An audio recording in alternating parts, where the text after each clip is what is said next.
selamat datang. Perkenalkan, nama saya Ibu Vina.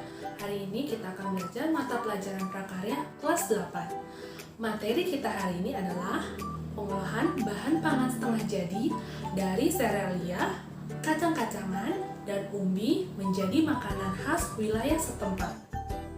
Ingatkah kamu apa saja tahapan pengolahan?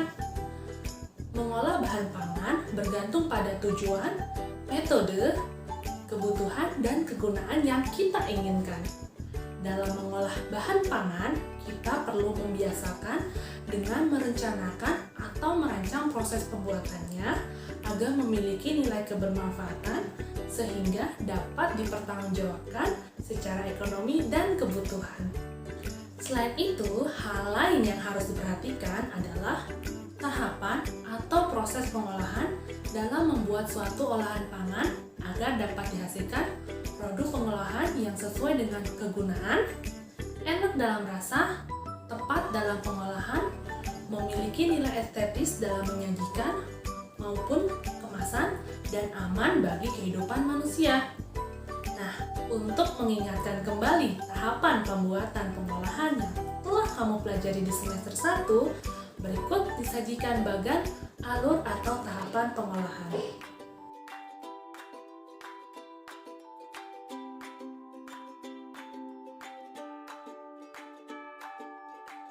Kali ini Ibu akan menjelaskan tahapan pembuatan onde-onde ubi Bugis, camilan khas masyarakat Bugis, Provinsi Sulawesi Selatan. Tahapan pertama adalah perencanaan, identifikasi kebutuhan. Olahan pangan berupa camilan khas masyarakat Bugis di sore hari sebagai teman minum teh dari bahan setengah jadi, dari bahan serealia berupa tepung, dan juga untuk memberikan asupan gizi pada tubuh. Ide atau gagasannya adalah onde-onde Bugis. Tahap kedua adalah pelaksanaan.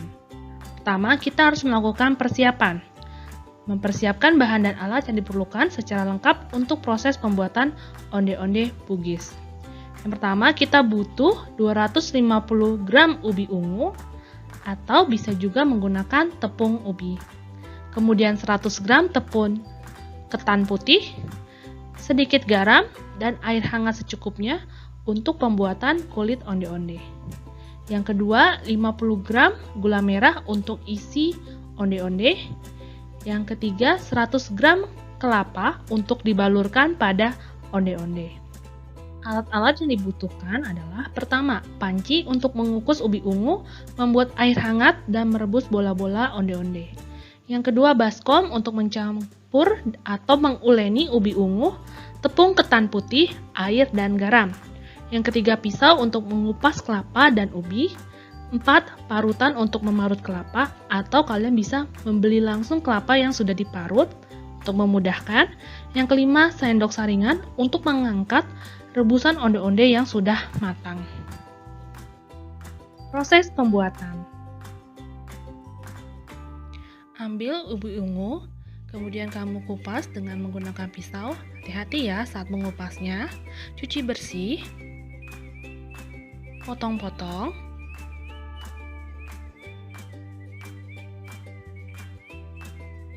Kemudian kukus. Fungsinya supaya vitaminnya tidak hilang. Setelah dikukus, kemudian kita akan memblender ubi ungu dengan menggunakan air secukupnya, sesuai dengan takaran tadi ya. Kemudian tuangkan ubi ungu tadi ke dalam tepung ketan yang sudah kita siapkan.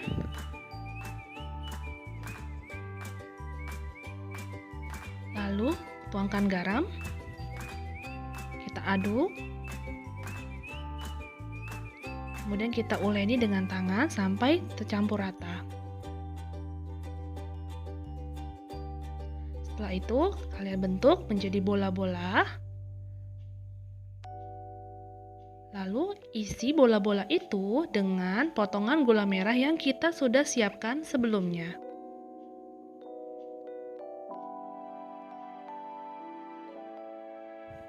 Lakukan sampai selesai semua adonannya ya. Kemudian kita rebus bola-bola ubi ungu ke dalam air yang sudah mendidih. Setelah dia mengapung, kalian biasa angkat menggunakan saringan yang sudah kita siapkan. Kukus parutan kelapa, kemudian angkat dan balurkan ke onde-onde ubi. Sajikan onde-onde bugis di piring saji dan siap disantap sama keluarga. Penyajian dan pengemasan. Dalam menyajikan suatu hidangan atau olahan pangan, hendaknya memberikan penampilan yang menarik sehingga dapat menggugah selera bagi yang melihatnya. Beberapa hal yang perlu diperhatikan dalam menyajikan penampilan olahan pangan sebagai berikut. Pertama, kombinasi warna. Yang kedua, bentuk, tekstur, dan kekentalan. Yang ketiga, rasa dan suhu. Yang keempat, alat saji makanan. Yang kelima, hiasan atau garnish. Dan yang keenam adalah penyajian. Nah, yuk kita ikuti penjelasan dari masing-masing hal yang tadi sudah Ibu sebutkan. Harus diperhatikan. Padu padan warna yang indah merupakan salah satu faktor yang menjadi nilai jual suatu hidangan. Kombinasi warna yang buruk dapat merusak selera makan secara keseluruhan. Yang kedua, bentuk, tekstur, dan kekentalan. Bentuk suatu hidangan dapat diciptakan dari pemotongan bahan pangan. Bahan pangan dapat dipotong dadu, memanjang, dirajang secara kasar atau halus, dibentuk lonjong, bunga, atau bintang. Bentuk-bentuk yang menarik mata saat memandang akan dapat meningkatkan selera makan. Demikian halnya pada tekstur olahan pangan, penting untuk diperhatikan. Tekstur olahan pangan dirasakan saat di dalam mulut. Apakah teksturnya lunak, kenyal, kasar, kental, atau halus? Adapun yang dimaksud dengan kekentalan adalah dalam satu paket menu, hendaknya memperhatikan kombinasi tingkat kekentalan hidangan yang berbeda. Misalnya, jangan semua serba berkuah atau serba kering. Yang ketiga, rasa dan suhu.